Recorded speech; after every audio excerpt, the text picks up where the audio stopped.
Het belangrijkste nieuws van Curaçao in het Nederlands. Extra Journaal. Vers van de pers. Welkom bij Extra Journaal. Fijn dat u weer kijkt. We hebben het belangrijkste nieuws voor u op een rij gezet. En we beginnen met het bericht dat Sylvania de verantwoordelijkheid legt bij Advent. Het gaat over het Advent Hospitaal dat problemen heeft met het vervullen van de personen die moeten werken als oogarts aldaar. Er zijn eerder vanuit het buitenland ook mensen gekomen. Nu is er een tekort en het ziekenhuis wil erover praten met de minister van Volksgezondheid, Javier Sylvania. Die laat echter aan de Extra weten dat hij natuurlijk altijd wil praten, maar het is niet de verantwoordelijkheid van de minister van Gezondheid om te zorgen dat de specialisten werkzaam zijn bij het Advent. Die heeft zelf een verantwoordelijkheid om de mensen daarvoor te contracteren. Er kan worden gesproken over financiële zaken en dergelijke, maar op de eerste plaats ligt de verantwoordelijkheid bij het ziekenhuis, aldus de minister. Beleid Trump heeft gevolgen voor Curaçao. Tenminste, dat wordt nu gezegd nu Amerika de alle buitenlandse hulp heeft stopgezet. Het overgrote deel van de buitenlandse hulp is door middel van een executive order door president Donald Trump stopgezet. Om een indicatie te geven, in 2023 gaf Amerika $68 miljard wereldwijd uit aan hulp. Op Curaçao krijgt onder meer Salud Patur, de organisatie die medische hulp geeft aan illegale. FOCO, die strijdt voor meer bewustwording van de LHGTB-community. En ook Human Rights Defense, niet vergeten, die krijgen allemaal geld vanuit Amerika. Volgens sommige berichten zou dat nu stoppen. We hebben het nog niet bevestigd gekregen, maar het is wel iets interessants natuurlijk. We houden het voor u in de gaten. Goede prijs voor buspropaganda, dat zegt Giovanni de Caster. Hij zegt dat elke keer bij de verkiezingen sommige politici voor een klein prijsje reclame willen plaatsen bij de buschauffeurs. Dan gaat het vooral om de kleine bussen. Er zijn zelfs politici die 100 gulden per maand aanbieden om zeg maar een beplakking van de achterruit te financieren. Dat is veel te laag, zegt Giovanni de Caster, die de belangen van de buschauffeurs vertegenwoordigt. Minimumprijs moet 350 gulden per maand zijn voor dergelijke politieke reclame. Toeristen overleden bij Playa Lagoon. Een 78-jarige Amerikaanse toeriste is zaterdagmiddag om het leven gekomen bij Playa Lagoon. De politie kreeg iets na 12 uur 's middags een melding en daaruit bleek dat een vrouw was gaan duiken, maar op een gegeven moment drijvend op het wateroppervlak werd aangetroffen. Ze bewoog niet meer, werd naar de kant gehaald en gereanimeerd. Personeel van een toegesnelde ambulance ging daar maar door, maar zonder resultaat.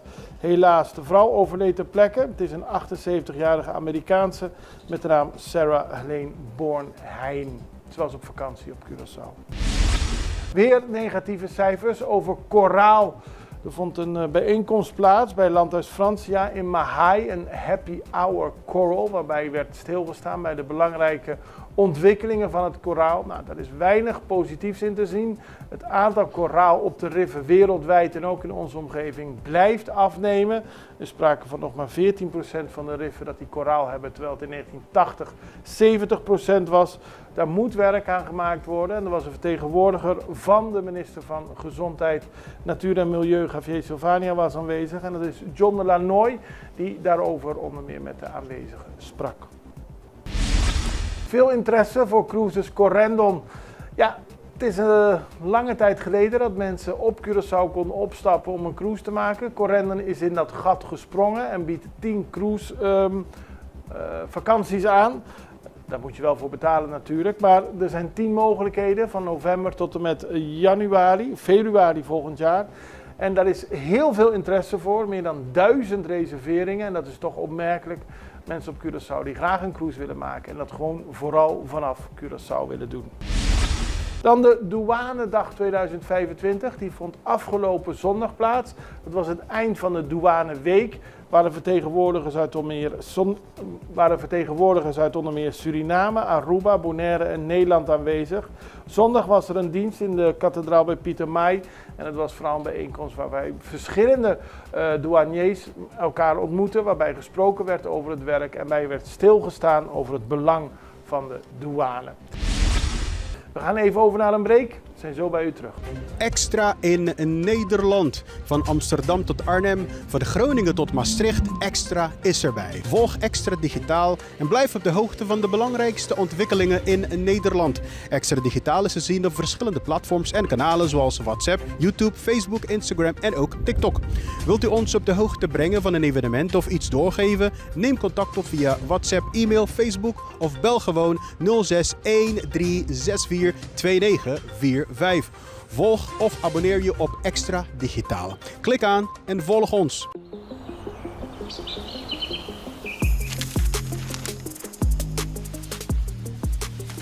Welkom op Curaçao, een van de mooiste eilanden in de Caribiën, een ware parel. En het is een eiland waar je van heel veel zaken kunt genieten. Van de natuur, van de zee, van het eten, van de mensen en zoveel meer.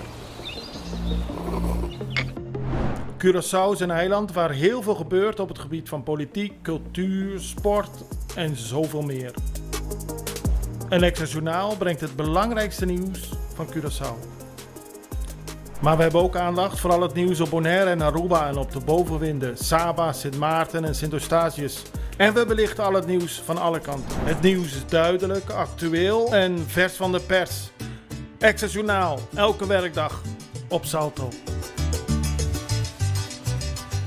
Op Curaçao zijn we de hele dag bezig met het maken van Extra Journaal. Volg ons op je favoriete Amsterdamse zender, Tauro.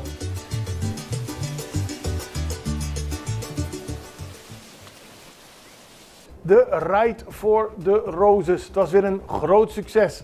Afgelopen zondag, de 19e editie, duizenden en duizenden mensen in witte shirts. Die liepen van Mambo naar Punda, of van Puma naar Mambo moet ik zeggen. Er waren fietsers, die gingen vanaf Mambo weg. Er waren zwemactiviteiten. Er was heel veel sport, heel veel activiteiten en heel veel interesse. En dat leverde weer veel geld op. Er wordt gesproken van meer dan 4 ton dat minimaal zou zijn opgehaald. En dat is goed nieuws voor het Prinses Wilhelmina Fonds. Volgend jaar wil men boven de 10.000 bezoekers eindigen.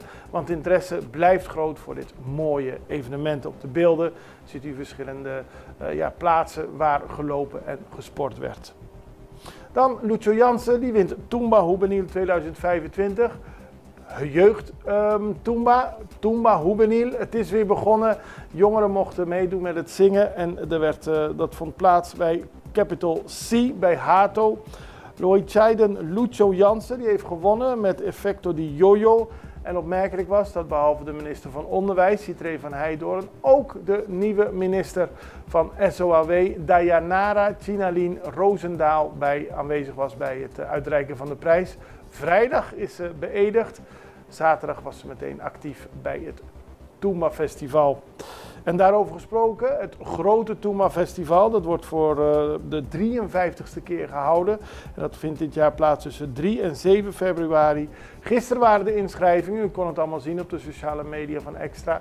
51 inschrijvingen. Dat is niet heel veel, maar men is wel blij met de 51 inschrijvingen natuurlijk. En we krijgen de komende dagen meer informatie. Wie, wat, waar, wanneer. Hartstikke leuk om weer mee te maken. Maar in ieder geval, de inschrijving is achter de rug en dat werd door Extra weer verslagen, zoals u van ons gewend bent. Dan gaan we naar internationaal nieuws, want er is sprake van een verhitte relatie tussen Colombia en president Trump. Het laatste nieuws, zoals het nu is, blijkt dat Colombia akkoord is gegaan met alle voorwaarden die president Donald Trump heeft gesteld en dat de deportatievluchten naar het land per direct worden hervat. Eerder gaf de Colombiaanse president Gustavo Petri aan dat hij weigerde dat er illegalen vanuit Amerika naar Colombia werden vervoerd in militaire toestellen. En uiteindelijk dreigde hij Trump met importheffingen van 50% voor alle producten van Amerika die naar Colombia gaan. Trump zegt echter dat het belangrijk is dat de deportaties door blijven gaan. En hij laat weten via zijn perswoordvoerder dat hij blij is dat Colombia alsnog akkoord is gegaan. Want deze gebeurtenissen laten zien dat Amerika weer gerespecteerd wordt. Petro had gisteren geëist dat Colombianen met waardigheid en respect in een burgervliegtuig worden teruggestuurd. En hij zei tegen Trump: je zult nooit over ons heersen En ik doe geen zaken met witte slavendrijvers. Dat betekent een verhitte relatie tussen Amerika en Colombia. We houden het voor u in de gaten en ik hoop dat u er volgende week, morgen alweer bij bent. Dan hebben we weer het laatste nieuws. Tot dan. Dag.